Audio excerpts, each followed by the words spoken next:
Hello and welcome, everyone. Thank you for joining us today. It's great to have you here. We're in for a real treat, everyone, today.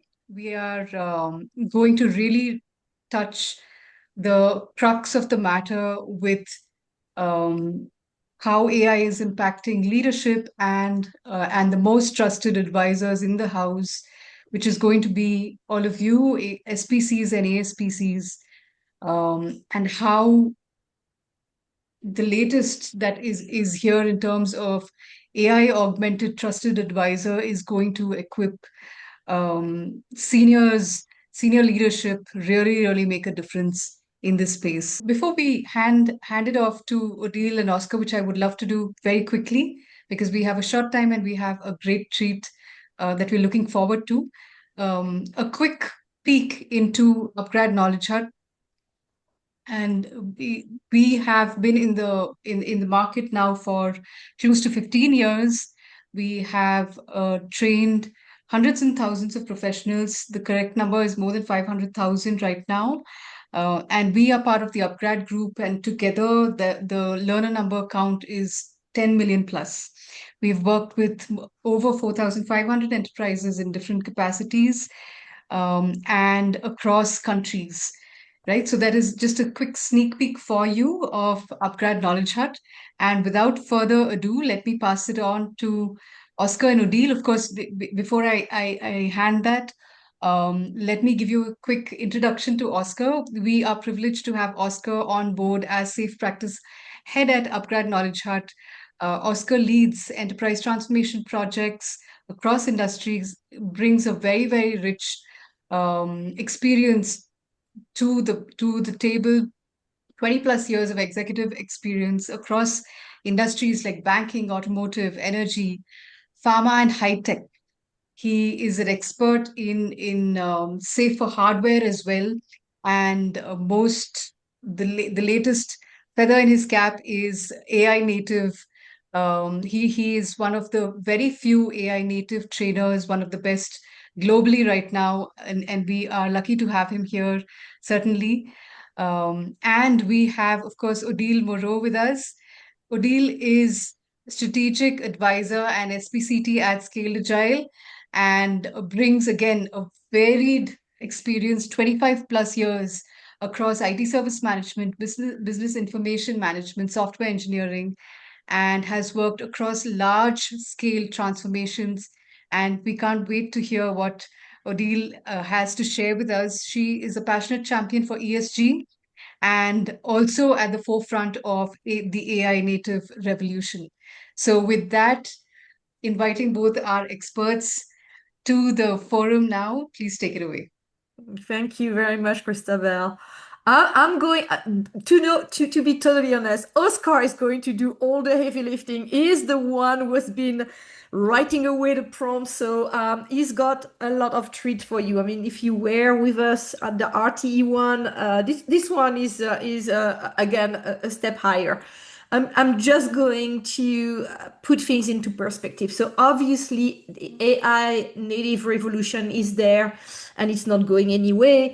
But what we wanted to do today is also to make sure that you understand as advanced SPC. So some of you are already SPC, you've launched some trains, you've done some transformation work, but this is the next level. This is advanced SPC. And as you can see from the slide, you've got many more areas of responsibility as an SPC. So we are putting the level higher up, and this is really about customizing safe. You know, there is no such thing as safe by the book. You know your context better, and the context will be crucial. Obviously, to customize, there are some guardrails, and obviously, Oscar is going to talk about that a little bit deeper, but you can bring your context into your transformation. Obviously, you're going to embrace AI, and Oscar is going to do also amazing. I mean, I'm so jealous. I wish I had the time and all the expertise on the field to come up with those brilliant prompts, but really it's about the art of asking the right question. You know that an AI LLM is an assistant, so if you don't ask the right question, you won't get the right answers. But what I wanted to focus more, and today Oscar is going to present that, is engaging with the executives. Executives want to hear the hard numbers. They want to hear the hard truth. They are there to make the pivoting decision. So it's going to be very helpful to develop your transformation strategy together with them, and obviously unlocking the portfolio flow, because all your big initiatives will come up in the delivery of all your agile release trains, your last solution, your teams. So Oscar has come up with a brilliant plan again for today. It's going to be jam-packed. So without further ado, Oscar, bring us to the next level, please. Thank you. Thank you so much, Odile. I'm always blushed and and humbled after your introduction. So it always takes me a couple of minutes before I will actually get back to my stage. So thank you so much, Odile, for your kind words. It's always an honor to give those sessions with you.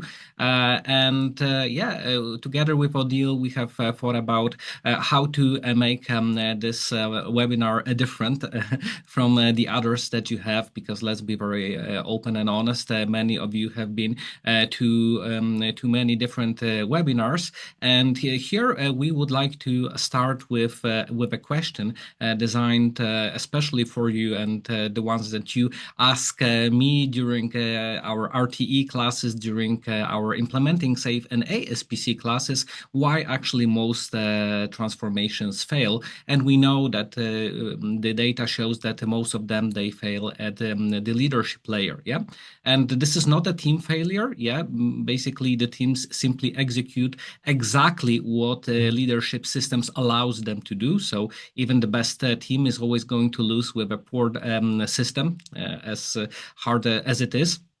And we know that frameworks, they do not fail. Yeah, SAFe is a brilliant framework. We have implemented it successfully with Odile and with other SPCTs and SPCs in thousands of successful transformations. But on the other hand, the decision system, they fail, especially today. So if the leadership cannot basically see the truth exactly, the execution speed will be irrelevant. Yeah, you just don't you just keep delivering the wrong things faster.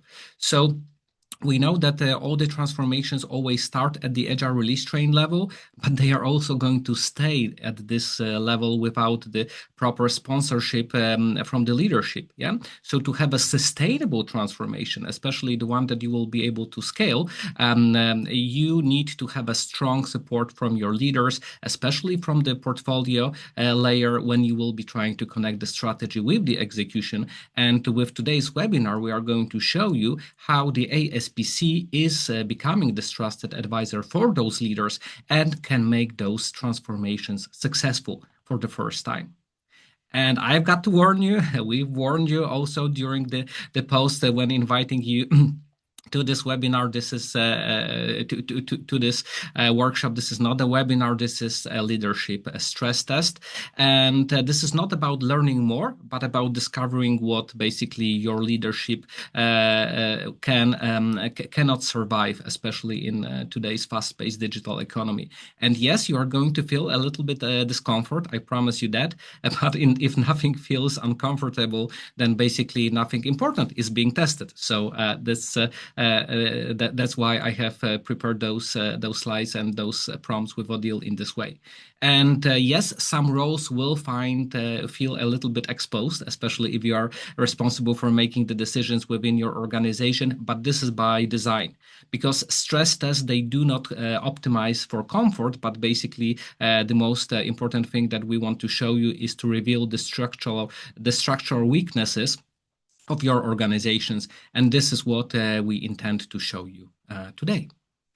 Okay, so without the further ado, as always, you know me. Let's start straightforward with a brutal truth. Yeah, every transformation starts with enthusiasm, but ultimately, every transformation ends in the same way, at the balance sheet. After those 12 months, when we are looking at the what we have accomplished and what we have delivered.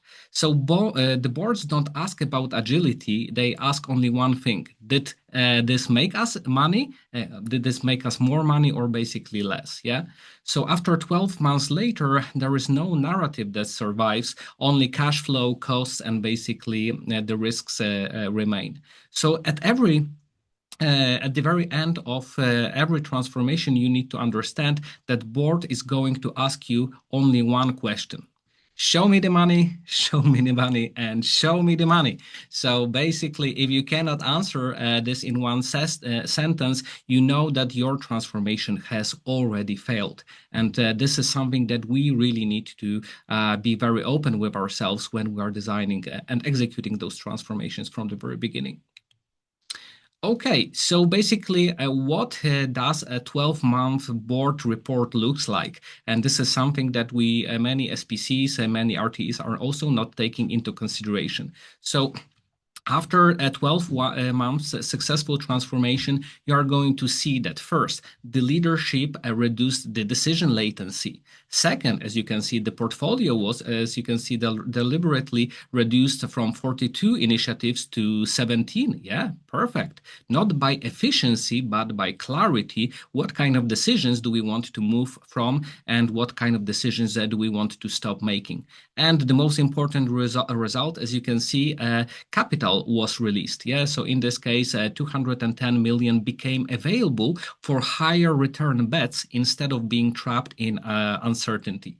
And this is what leadership clarity looks like when reported to the board. And this is the kind of report that the leadership is expecting you to show to them after 12 months to sum up the success of the transformation. Unfortunately, most transformation reports to the board after 12 months look like exactly like this. Yeah. So after the 12 months, as you can see, the report only contains language, not numbers. And these phrases signal only one thing to the board, yeah, that no measurable economic outcome was achieved.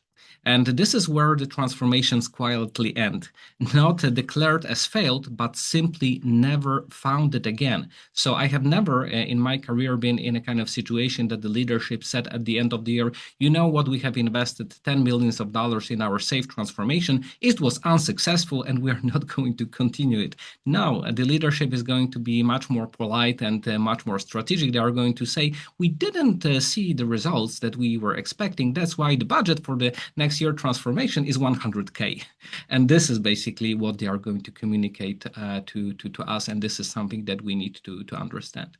And the most difference is that the outcome A ends basically with capital freed to invested into more high valuable transformation outcomes. And the outcome B basically ends with funding withdrawal when the leadership is withdrawing the money and moving it to a highly more profitable initiatives. So this is not about good or bad people, yeah. And this is, and we need to make it very clear from the very beginning. This is. The most important thing is that when roles are designed to manage risk perception and not the economic outcomes, the decision latency becomes a feature, not a bug. So in this case, most of the transformations fail because we have not taken the economic outcomes as the success factors, and we haven't taken them into consideration from the very beginning, but we only looked at how busy we are going to be or how much faster we are going to deliver something that maybe nobody actually expected us to deliver from the very beginning. So as you can see, most agile coaches that we see around the world, that they basically try to hide behind the frameworks. And when leadership gets uncomfortable, they simply retreat to ceremonies, roles, and the rules. So this is what Odile has mentioned. We are not here to implement SAFe, by the book. We are here to actually help the leadership to make better decisions, deliver much more value faster. But the most important thing, we want to help the leaders to move the capital to the higher, most value initiatives instead of trapping the capital in those lower value valuable ones. So what is the biggest difference between the SPCs, so say practice consultants, and the ASPCs? So the SPCs, they basically execute the model, they try to implement the framework, and on the other hand, the advanced SPC, they read the room. The subtext, the hesitation, the power shifts, and the unspoken fears are basically the real data that ASPC is working on the daily basis. So we have discussed this with Odile, that everything changes so fast right now in this AI native world. But one thing becomes clearer and clearer, that the ability to become the trusted advisor, the change manager who can connect with the leaders and understand their fears, their dreams, and help them to overcome them, this is going to be the most important role of ASPC. And that's why we put so much time and effort in teaching those skills, how to basically understand the leaders and how to treat the leaders and how to become the trusted advisor to them. And although AI is great in many of things, it's not as good in being a trusted advisor anymore. So when we talk about the emotional intelligence, it is very, very far behind. And this is our chance basically to shine. Yeah. So how basically the ASPCs become the real change agents by engaging leaders, sensing the signals, and basically acting beyond the framework itself, because they know the framework by heart, but now they are taking it to a different level and allowing the leaders to understand it better. Because unfortunately, or fortunately, I don't know, what do you think about it? Although we care about those results on the left, engagement, time to market, productivity, quality, if I'm a leader and if I'm sitting at the board, I'm sorry, but the brutal truth is that we care about those results on right more.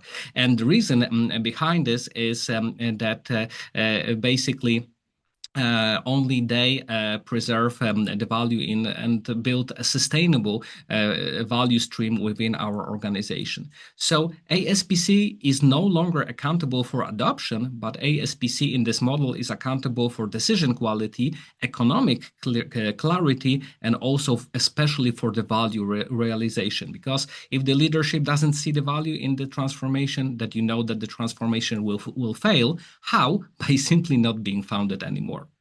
And this is basically the main difference of who an AI native ASPC is and becomes an executive decision architect, as you can see, who is redesigning how decisions actually flow in the organization. And this is a very, very powerful feature that we haven't seen before. And yes, this is still a safe webinar, but let's be very honest. The boards don't ask for better frameworks anymore. They basically ask for the results. Yeah, and if we will not be able to give them the results, they are simply going to pivot and they are going to move to different models that are going to actually give it to them. So this is the main ASPC shift from explaining the frameworks to redesigning the decision systems that leaders actually use, and of course treat them to their advantage and get the results as they go. Okay, so I hope that this was enough for the for the start to show you how and to set up the stage. And now I'm going to basically show to you how exactly I use AI when working with boards on the daily basis, and what it looks like in the day-to-day executive conversations. And especially, I'm going to show you three models that you will be able to use from tomorrow on to help the leaders to make better decisions and to design better systems. And yes, I will already answer the questions. We are going to share the prompts with you, and we will definitely do this after the webinar, and I'm going to walk you through how I have constructed them in just a second. Okay, so the first demo that I'm going to show to you is I'm going to show you how boards actually look at or see when deciding to stop or scale an investment. And in this example, I'm going to show you how my model makes this delay and risk impossible to hide, and why this basically changes the power dynamics of every transformation that we are running. Okay, so let's start with the first demo, the decision flow and the delay mapping. So let me share the first prompt with you. So over here, as you can see, we have this kind of situation. The decision is, should we continue, scale, or stop funding a strategic initiative that has not shown measurable business outcomes after 2 quarters? Have you ever been in this kind of situation that you're this? Yeah, exactly. That you have work on some strategic initiative that has not shown measurable results after 2 quarters. And now, this kind of question, it's like opens a Pandora box. We could discuss forever, for a couple of months about this, and we would hear different opinions. So the first prompt, as you can see, is going to help you because it's going to act as an enterprise operating model analysis, preparing material for corporate board. And as you can see, your task is not to teach, explain, or advise, but produce only rough, structured decision data. So here you have basically the decision, and this is allowing you to become, first of all, a great business analysis for the business. I will simply, as you can see over here, take the prompt and simply copy it. And what we do basically next, I will put it into my dear friend ChatGPT, and let's take a look at what we are going to get out of it. Okay, perfect. So as you can see, you are going to get the full decision flow straight away presented in a table that you will be able to show to the leaders straight away. And here you have the decision steps within the decision that you will making. Who is the actor? What is the input of or authority? What was really needed, and the waiting time. And the most important thing, did it add any value in making this decision from the very beginning or not? And as you can see, unfortunately, most of those roles play no value and add no valuable items to this example. So let's take a look. When we are making this decision, should we stop or scale this initiative? Let's take a look from the portfolio PMO perspective. They had the reporting mandate to stop or to continue the threshold. The waiting time was 5 to 10 days, but did it add any value to the system? Definitely not.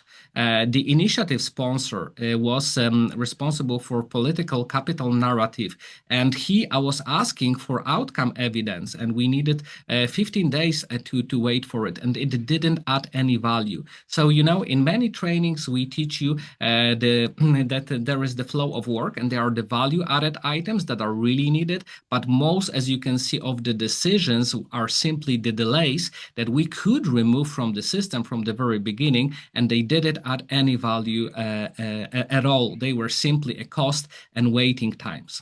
Okay, were there early stop points that we missed? Definitely. So, for example, as you can see, there was portfolio forum and where stop could have occurred on the governance level, but what structural reason didn't allow it? Advisory only mandate. So as you can see, this role, portfolio forum, they didn't have actually, they were not empowered to make any kind of decision. So why they were in this process from the very beginning? As you can see, they were only creating noise, and we know it from the very beginning, straight away. What are the structural weighting states? Yeah, so for example, monthly portfolio forum, who is the owner, the PMO, and the trigger is the governance cadence. So we know straight away where are the waiting times and who is the owners of those waiting times, and of course the authority reality map. Who was actually responsible and could make this decision? The CEO or the CFO. CFO have capital veto and COO have final override. So as you can see, all this process took many months and until it got to the CFO, until it got to the CFO, CEO who made the final decisions. But why did we need to wait those months? This is, as you can see, straight away telling us the answers. This is the inefficiency that you see over here in this process. Okay. So now you say, can we take it a step further? Yes. So based on the above, now I will ask my dear trusted advisor, ChatGPT, to identify the delay points that created the highest economic risk. And for each of them, we could also, I'm asking to tell us what decisions should have been made earlier and what information leadership was waiting for unnecessarily. Let's take a look.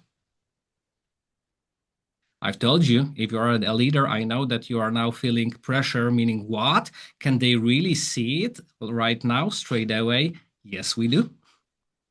So as you can see here, we have those delay points without any kind of politics, without any kind of judgments.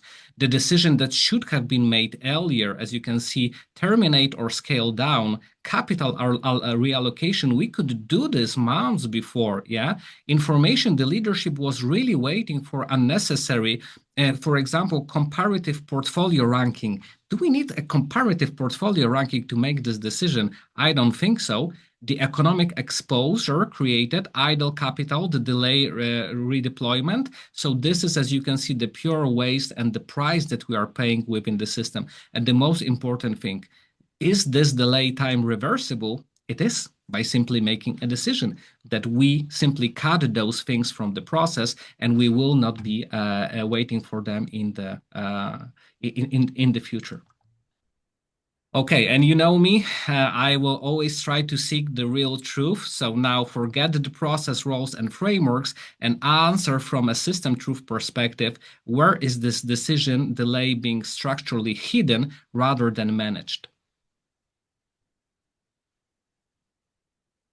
As you can see, governance cadence converts time into legitimacy. A monthly and quarterly forum normalize the inaction, or advisory bodies absorb accountability without holding capital power. So unfortunately, and who benefits from a delay remaining invisible? Sponsors preserve political capital and avoid visible failure.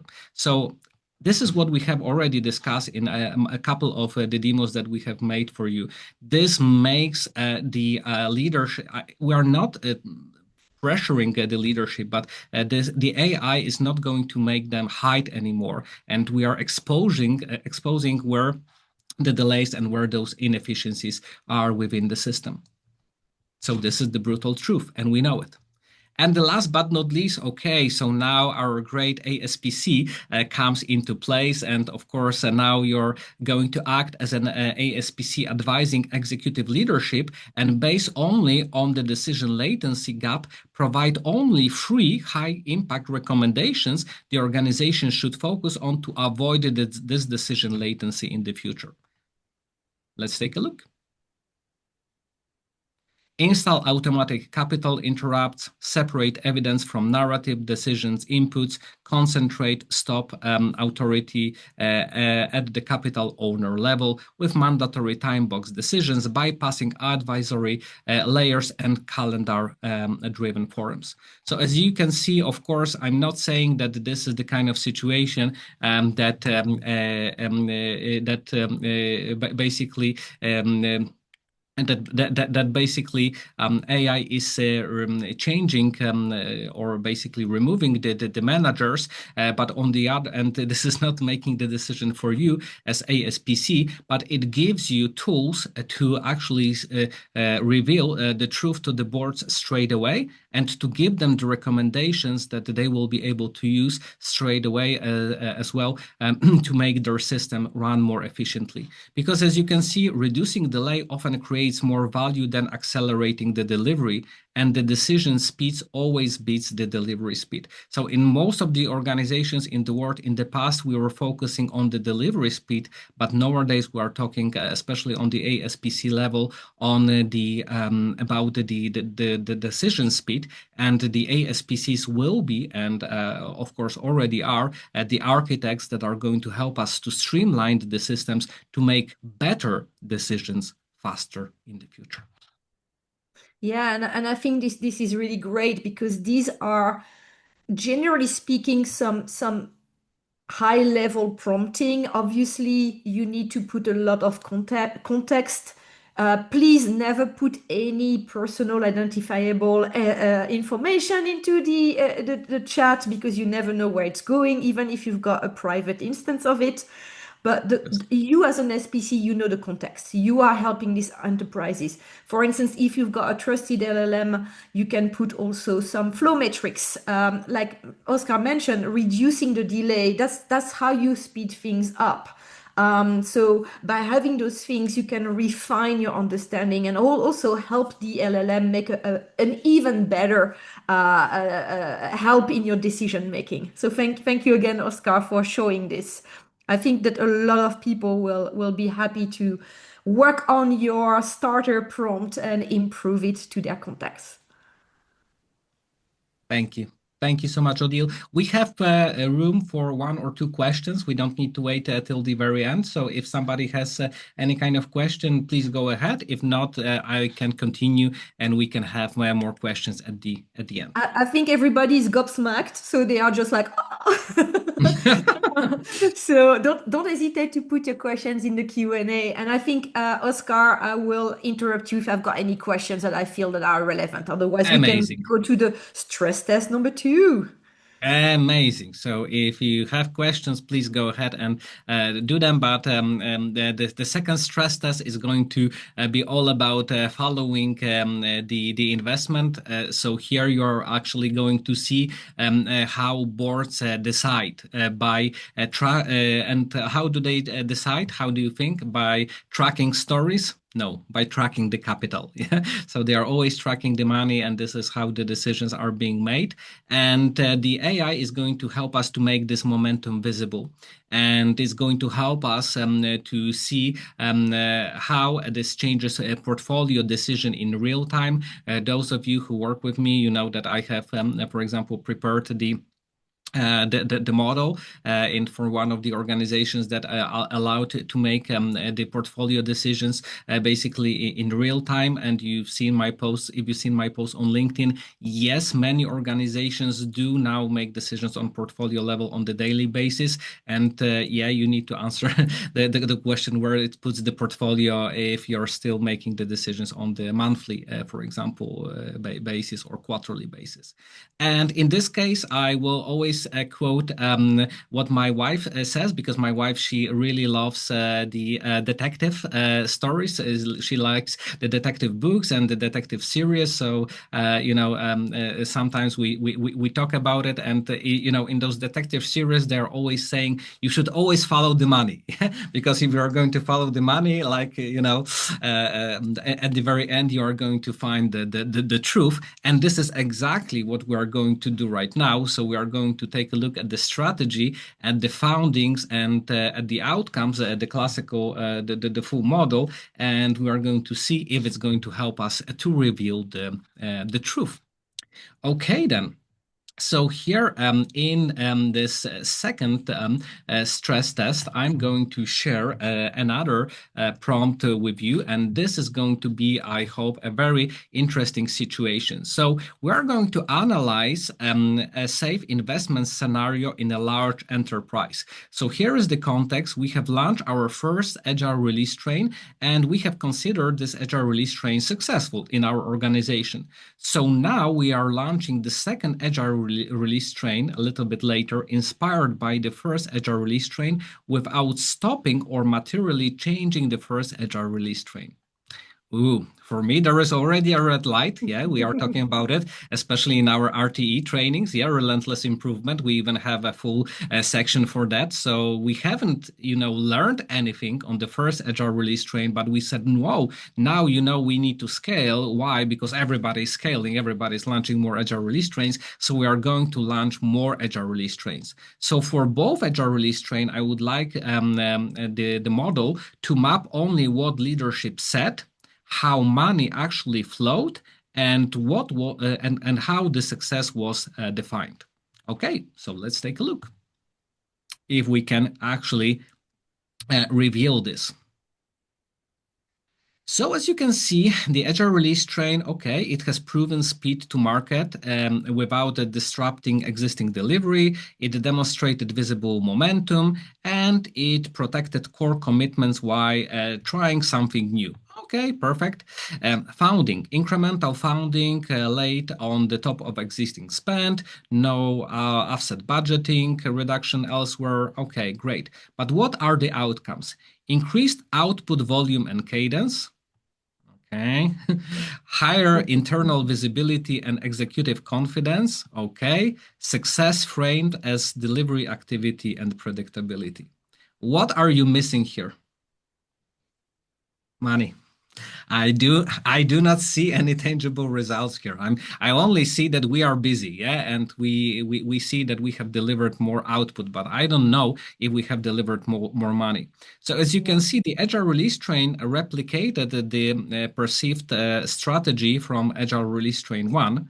And additional funding was approved alongside the first Agile release trains. No reallocation or termination decisions were made, and the outcomes: slower ramp up, diluted focus, outcome measure, economics unclear, success defined as establishing and running. So as you can see, this is the kind of situation when we are measuring the success of our transformations by counting the number of Agile release trains that we have launched, the number of people that we have trained, but we don't actually know what kind of value it's bringing to us. And then we risk the situation that we know that people are saying now in many different organizations, that we have invested hundreds of millions of dollars in that transformation, and we don't know where the money actually is.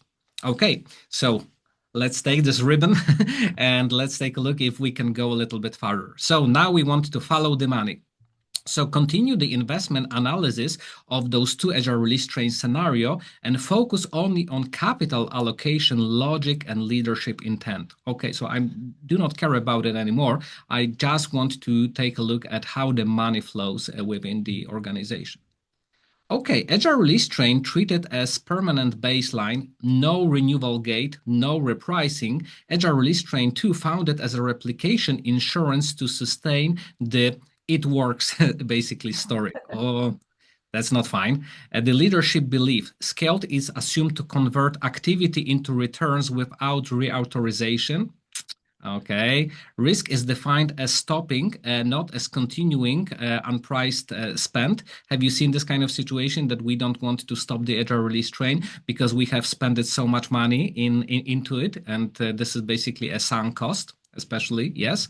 And the most important thing, yeah, incremental capital without incremental economics. No return of investment was demonstrated in this second, before we actually started the second Agile release train. So as you can see, this is a portfolio risk signal. a permanent cost structure is forming without return instrumentation, creating a compounding drag on margin and basically crowding our higher yield bets. So we have basically put all our bets into, I'm sorry, but an unproven story, just hoping that it's going to deliver without first seeing how much value was delivered in the first agile release train. This is not how investments should be made. Okay, so now I would ask a very uncomfortable question. Was stopping launching the Agile Release Train 2 even possible by design in our system? Have you asked this kind of question to the leaders? I don't think so. Most of the organizations are not asking those kind of questions. No, because there was fixing operating budgets, embedded headcount, and multi-quarter commitments converted, as you can see, discretionary spend into perceived and not discretionary cost. And accountability failure, execution leaders controlled spend with termination authority, diffused across committees, leaving no single owner empowered to withdraw capital. No, so I would ask a question. Who is running the train? Nobody. The famous elusive business owner. Yes, the the business business owner owner. who only comes from time to time but do not take any decision making. Exactly. Exactly. Thank you. Thank you. Thank you so much for that. So as you can see, nobody is to blame because nobody actually could make this decision. So let's reveal the success, the phase success right now. So as you can see, the economic justification was throughput growth, delivery, predictability, and utilization supported the view that the fixed costs were being absorbed efficiently and justified the continued appropriation. And basically, the portfolio logic was that parallel funding diversified execution capacity, reduced the risk, and preserved forward commitments without requiring capital reallocation. So this is basically the truth that we see. And yeah, you know what's going to happen at the very end. The board decision. So now act as an investment review board. Yeah. So we are only talking about the money, and based on the two art capital pattern, state three highest impact decisions leadership should take now to improve only capital control and portfolio economics. I will be very brutal. Yeah. I'm not talking about should we stop the train because this on that. I'm only looking at improving the capital and portfolio economics. Let's take a look. Mandate zero baseline reauthorization for both funding lines in 90 days. Suspend incremental capital until each proves risk-adjusted return above cost of capital. So the trains now need to show us in the next 90 days that they are actually able to deliver any kind of value, and consolidate termination authority under a single capital owner empowered to redeploy funds immediately. So I'm sorry. If they are not going to show us that they are delivering the value in the next 90 days, I'm going to press the button and I'm going to basically terminate both of them. And of course, this is not AI making the decisions for us, but helping us to see the truth and helping us to see what could have basically happened. Exactly. The AI is used as an assistant to make up your mind, to prove the hypothesis, and to pinpoint where it should be given. I don't know, because it's already quarter to 4. I think we should move to the third one, have a look, spend a little bit of time, and then there are a few questions that I can give it to you later on. Amazing. Yeah. Amazing. Thank you. Thank you so much. So the third one is going to be quite interesting from the kind of perspective that we know, as Odile already mentioned, that SAFe is not adopted by the book. Yeah, it's a framework. On the other hand, we know this kind of situation that there are many organizations who start customizing SAFe from the very first day and basically from the very beginning. And unfortunately, once again, they are customizing safe with no ROI signals. And this is the kind of situation that we need to understand, that customization is like systems thinking. Yeah, if you are going to change one thing, it's going to pop up in somewhere else. And now we are going to see if we can actually, by using ASPCs and of course using AI to help us to see the customizations that the organizations are being so proud of, and to see if we are able to highlight basically the risks associated to them. So here you have a bank-specific safe customizations, where you are basically asking AI to list 6 most common safe customizations that the bank typically make. So Agile release trains lack end-to-end delivery capability. Have you seen this? Always, yeah. Teams not staffed 100% to the Agile release trains? Always, yeah. Release depending on centralized functions beyond the Agile release train control? Unfortunately, yeah. So those are the customizations that banks really love, yeah. You know me, I work in the banking sector for many, many years. So they are guilty and blamed to do those things. So as you can see over here, now we are going to see how basically those customizations are going to impact us in our delivery. So as you can see, for example, staff teams through metrics, allocation, and utilization targets, reporting capacity efficiency instead of income productive throughput. Have you seen those kind of situations that the leadership only cares if people are 100% utilized? Of course, but it comes with a cost, because we are not measuring how much value they are actually delivering. We are only measuring how busy they are.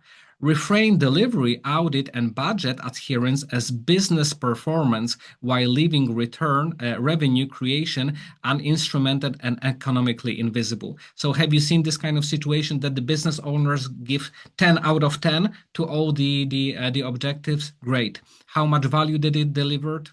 We don't know. So this is the kind of situation, as you can see, that is going to actually help us to see how those customizations are going to affect us. Okay, so now for each customization above, state the primary constraint that was removed or weakened, if we are going to take a look at this a little bit further. So, for example, as you can see, eliminating the Agile release train release control, shifting ownership to centralized functions, and abstracting the time to cached signals. Or strip the business owners of profit and loss authority, converting economic decisions into supervisory checkpoints. So as you can see, this is what's going to happen if you are going to customize safe, but without thinking what kind of impact it's going to basically have. Okay, and now I will push it even a step further. So now I would like to see and describe portfolio level effects in a global bank. So how this is going to affect the portfolio, the customization that we have made by, for example, not having people 100% dedicated and allocated to our Agile release train. And as you can see, capital remains deployed longer with a delayed stop pivot signals, elevating cost of delay and balance sheet drag. Oh, that's nice. And the last one, portfolio reporting shows high activity and budget consumptions, while marginal returns and revenue velocity decline. So we are basically investing the capital into the initiatives which do not actually give us the exact return of investment. And now I'm going to show you something that I feel the most proud of. So this is for me something the most powerful that I have built. Basically, need those. We don't need those as an examples.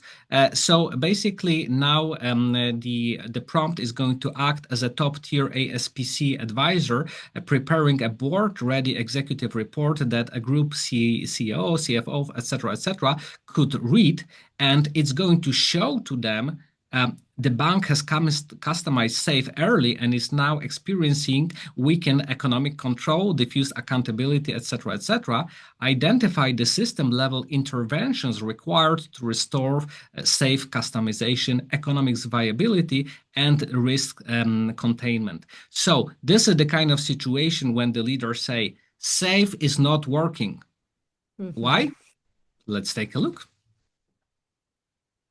That is such a great one, because this is always the excuse, blame it on the framework. Yeah, SAFe is not working. Why it's not working? Because you made the decisions and now you pay for those decisions. So what are the board recommendations?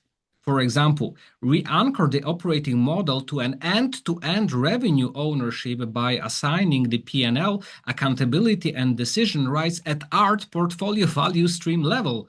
Ta-da! Aren't we teaching this in all the classes? Of course we do. Redesign the risk architecture to shift approval latency into predefined guardrails, restoring release authority while maintaining regulatory containment. Should the agile release trains deliver value on the quarterly basis? Typically, of course, they should. And what's even more important, I have, as you can see, put it, what kind of value the board is going to see in 1 month, 6 months, and in 12 months when they are going to make those decisions. Already after the first month, first month, if they are going to approve those decisions, the revenue signals visible on priority streams and are going to affect to 2 to 4% run rate cost suppression, and early risk exposure is going to be surfaced. After 12 months, they are going to see a sustained revenue growth above market by 3 to 5%. And 15 to 20% cost-based efficiency. Amazing. What is the return of investment in this case, as you can see? 1 to 2% of annual operating expense, expected return payback 6 to 9 months.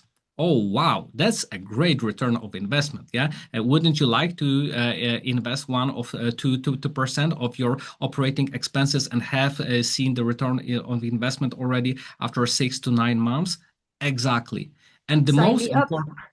Yeah, exactly. Yeah, if you're working in a bank, you know that this sounds too good to be true. It is not. That's the real results you are going to see from SAFe if you are going to implement it and use it the way how it's supposed to do. And the most important thing are the cost of delay actions. So look what's not going to happen and what you are going to lose if you are not going to take those actions. As you can see, almost 300 million annual revenue leakage from delayed monetization and slow stop decisions across the portfolio, and almost 400 million capital trapped yearly in a low yield initiatives with no economics kill signals. I promise you one thing, that if you are going to show those kind of things to the board, there is going to be an awkward silence. But on the other hand, in this case, the people are going to see that for the first time, it's like Odile said, it's not the framework, it's basically the decisions and the models and the customization that we have made. That is now we are paying the price for this. And yes, the ASPC now is basically the role that is also helping the organizations to make those adjustments and of course to make those customization, but on the other hand help the leadership to see where decisions are slow and why, and help to redesign basically the full systems and make the customizations only where they really matters. So long story short, I hope that you enjoyed this webinar. It, as always, we are showing at the very end that AI is not replacing people, but it basically replaces the blind spots. So what I've showed to you is not to blame anybody, but basically to help us to make better decisions, because better decisions beat better alignment, and this is what we should be concentrating on in the future, and what the ASPCs will be concentrating on a lot. I see that we have a perfect time, 5 minutes for some more questions. Thank you very much, Thank you Oskar. so Thank much. you. So there were some questions. So there are two types of questions. I'm going to take the first one, Oskar, and then if we've got time, we will take, because these are more linked Please. to your prompt. The first question from Sarah Rab: is SAI adding or about to add any learnings enablement from ASPC that will help all existing ASPC becoming AI-Augmented Trusted Advisor with ASPC? So the answer is yes. For the people that were trained with the 3-day course, we have added a 4th day that is all about learning to become an AI native, learning how to make those beautiful prompts like Oskar has showcased, and use again AI as your trusted assistant. But again, this is something that we also are going on a regular cadence add to all our safe skills. So all the safe skills that are role-based with AI native are going to be rebuilt. Why? We learn every day and everything is exponentially emerging. So we want to make sure that you always have the latest. It doesn't remove your badge. You already have it, but we invite you to retake it on a regular basis. And now Oskar is teaching the 4-day. So the 4-day is all about AI native. So this is also a good start. And then obviously when you do the exercises, when you do the simulation, you can use also your LLM, your trusted LLM, to help you come up with. So that was for me. And then maybe Oskar, so there are a lot of questions about your prompt. But one that Alejandro asked is, how do you prevent alignment from becoming a justification for delay? I thought that was a very powerful question, and it was you already started answering it in your conclusion.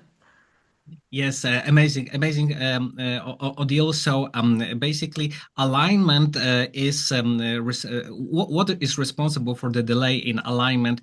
The answer is we need more data, and this is always this kind of situation. So how I prevent basically alignment of becoming of the delay by using those prompts and giving the raw and exact the data on day one, and I'm asking the question: what kind of more data, dear leaders, do you need to make this decision? Yeah, Oskar, we would like to need this and this. Just give me 5 seconds.